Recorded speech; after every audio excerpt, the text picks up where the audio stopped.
Hello. हाँ जी students, कैसे हो सब लोग। हाँ, आज मेरा फ़ोटो नहीं दिखेगा, वीडियो नहीं दिखेगा। मैं सिर्फ ऐसे ही आपको पढ़ाने वाला हूँ। कुछ इंपॉर्टेंट टॉपिक्स पे आज बात करना है। जैसे कि आप लोग सबको पता है कि आपके एग्ज़ाम्स के टाइम टेबल वगैरह आ चुके हैं। सो अभी अपने को जो है थोड़ा फटाफट पढ़ाई स्टार्ट करना पड़ेगा। सो अभी मैं सब्जेक्ट वाइज आपको ऐसे ही स्ट्रेटजी बताने वाला हूँ, सब्जेक्ट वाइज के पहले अकाउंट्स कैसे पढ़े, इकोनॉमिक्स कैसे पढ़े और वगैरह वगैरह। आज के इस वीडियो में हम बात करेंगे इकोनॉमिक्स के रिलेटेड कि इकोनॉमिक्स का पूरा स्ट्रेटजी क्या रहना चाहिए, अपना इकोनॉमिक्स कैसे पढ़ना है, क्या पढ़ना है, कैसे स्टार्ट करें, सर कुछ समझ में नहीं आ रहा है, क्या चीज़ों पर ध्यान देना चाहिए।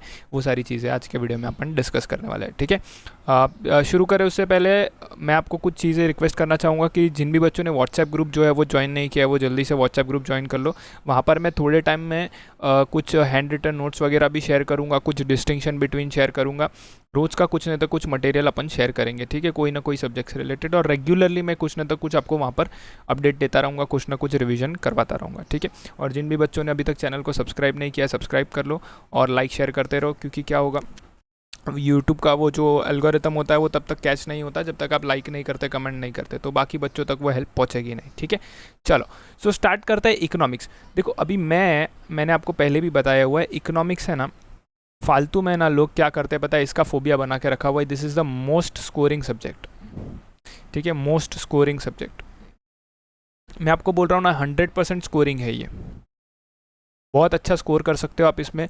बहुत इजी सब्जेक्ट है, इसमें कुछ है नहीं। अभी सबसे पहले आपको करना क्या है, आपका फोकस कैसे होना चाहिए वो मैं बताता हूँ आपको। इधर देखो, सबसे पहले ना आपका ध्यान किस पे होना चाहिए पता है। सबसे पहले आपका ध्यान जो है वो कॉन्सेप्ट्स पे होना चाहिए। किस पे होना चाहिए, कॉन्सेप्ट्स पे होना चाहिए। आपके एक बार है ना कॉन्सेप्ट्स क्लियर कर लो, यानी कि आप सारी चीज़ों को अंडरस्टैंड कर लो, ठीक है। क्या करना है अपने को यहाँ पर फर्स्ट लेवल पे, क्या करना है, सारी चीज़ों को समझ जाना है।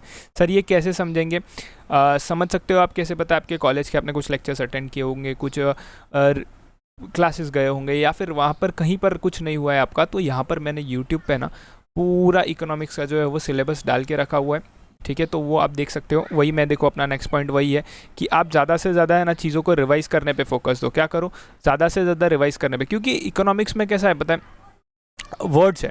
मतलब अभी ओसी में कैसा है, आप अपने हेडिंग्स याद कर सकते हो और अंदर का आप अपना बना के लिख सकते हो, लेकिन इकोनॉमिक्स में ऐसा नहीं कर सकते आप। इकोनॉमिक्स में जो लॉ ऑफ डिमांड है, लॉ ऑफ सप्लाई है, ये सारे टॉपिक में तो आपको एज इट इज़ थोड़ा बहुत लैंग्वेज लिखना पड़ेगा, वरना आपको मार्क्स नहीं मिलेंगे अच्छे से, ठीक है। और वही वही एग्जामिनर भी वही ध्यान रहेगा कि आपने कितना बुक का लैंग्वेज लिखा है, क्योंकि कुछ सब्जेक्ट्स होते हैं ना उसमें आप खुद से बना के लिख सकते हो, बट इकोनॉमिक्स ऐसा सब्जेक्ट है ना जहाँ पे कुछ चैप्टर्स का मैं बोलूँगा, जैसे कि लॉ ऑफ डीएमयू हो गया, फिर डिमांड हो गया, सप्लाई हो गया, ये जो माइक्रो वाला पार्ट है ना, उसमें आपको थोड़ा सा बुक का जो लैंग्वेज है वो लिखना पड़ेगा, क्योंकि वो थियरी है ना। मतलब थियरी मतलब कोई ऑथर है, कोई इकोनॉमिस्ट है, उसने बोला हुआ है कि ऐसा होता है, ये ऐसा होता है, उसमें अजम्पशंस होते हैं, तो आप जो है अपनी भाषा में उसको नहीं लिख सकते, ठीक है। सो मेरा दूसरा पॉइंट ये था कि अपने को है ना ज़्यादा से ज़्यादा चीज़ें ध्यान पे रखनी है, किसके पर, रिवीजन पे। अपना ज़्यादा से ज़्यादा ध्यान किस पे होना चाहिए, रिवाइज करने पे। तो सबसे पहले अपना कॉन्सेप्ट फर्स्ट स्टेज पे क्लियर होगा, दूसरे स्टेज पे अपन क्या करेंगे, रिवाइज करेंगे। अभी जिन भी बच्चों को कॉन्सेप्ट में डाउट है ना, वो भी बच्चे मेरे ये रिवीजन लेक्चर्स फॉलो कर सकते हैं।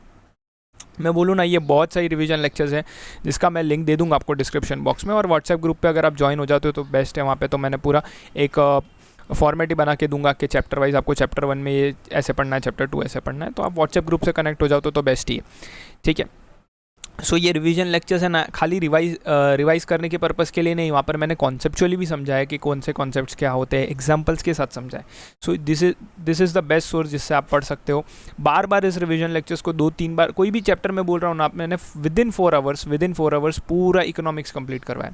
सोचो ना, 4 घंटे में पूरा इकोनॉमिक्स कंप्लीट करवाया एग्जाम के एक दिन पहले, तो आपका पूरा सब लेक्चर्स भी देख लोगे ना तो भी आराम से कंप्लीट हो जाएगा आपका, ठीक है। सो ये एक इंपॉर्टेंट पॉइंट है। और इसमें मैंने आपको कॉन्सेप्ट्स भी बताए, तो आप 2 बार भी देख लिया ना कोई भी चैप्टर आपने, तो आपका वो चैप्टर डन एंड डस्ट, मतलब वो उसी के साथ खत्म हो जाएगा रिवीजन लेक्चर्स के साथ। बस फिर आप एक बार टेक्स्ट बुक पढ़ लेना, आपका काम हो जाएगा, ठीक है।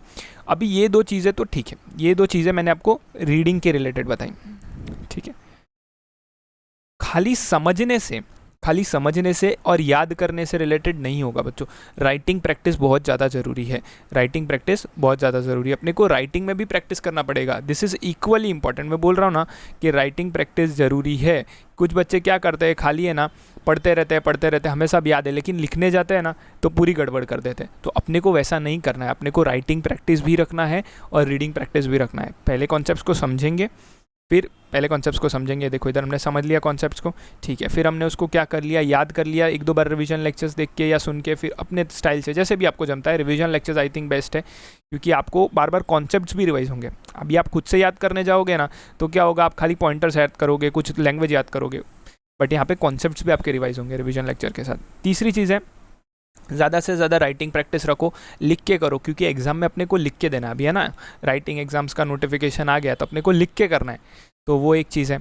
और ये सबसे इंपॉर्टेंट पार्ट है, एक्सरसाइज के क्वेश्चन है ना वो इक्वली सॉल्व कर लो, मतलब वो परफेक्टली करो। देखो जनरली कैसा होता है पता है, आपके 12th स्टैंडर्ड के लेवल पे ना तो जो एक्सरसाइज के क्वेश्चन होते हैं ना उसी में से आता है, कुछ बाहर से आता नहीं है। सो आप है ना एक्सरसाइज के जितने क्वेश्चन है ना उसको एकदम परफेक्टली कर लो। जितने भी MCQs है, देखो यहाँ पर लिखा है मैंने, ऑब्जेक्टिव्स है ना, ऑब्जेक्टिव्स एकदम बढ़िया तरीके से कर लो।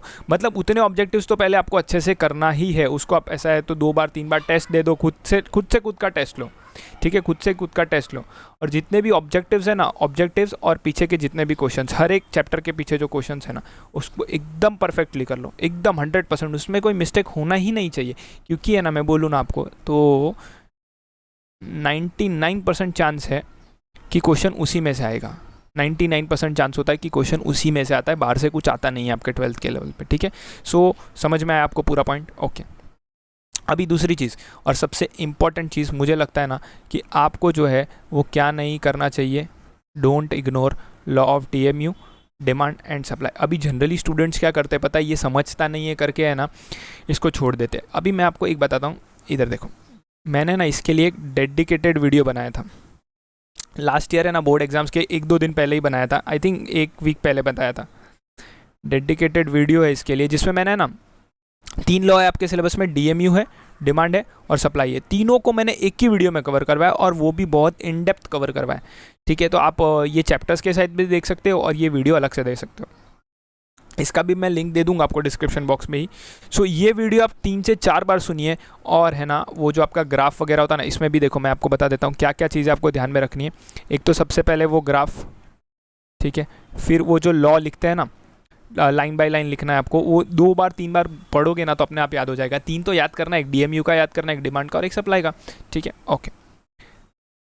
फिर और कुछ अजम्पशंस होते हैं वो याद रख लेना, बस ये 3-4 चीज़ें याद रख लेना। और उसका जो एग्जाम्पल है ना, ये ग्राफ विथ एग्जाम्पल, ये ग्राफ विथ एग्जाम्पल याद रखना। जो बुक में दिया है ना वो याद कर लेना, जो बुक में दिया है ना वो याद कर लेना, अलग से एग्जाम्पल मत बनाने जाना। जो आपकी गवर्नमेंट टेक्स्ट बुक में दिया है ना वो याद कर लेना, ठीक है, बढ़िया। सो आई थिंक समझ में आया तुम लोग को पूरा इकोनॉमिक्स कैसे क्या पढ़े।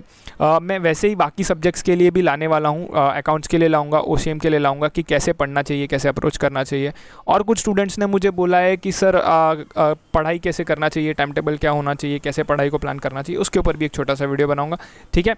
चलो ये बाकी के अपने जो फ्रेंड्स हैं वो लोग सबके साथ शेयर कीजिए ये वीडियो को, ताकि वो लोग को भी मैक्सिमम बेनिफिट हो सके, ठीक है। और ये सब का चीज़ों का जितना भी मैंने वीडियो बोला उस सबका लिंक मैं आपको डिस्क्रिप्शन बॉक्स में दे दूंगा।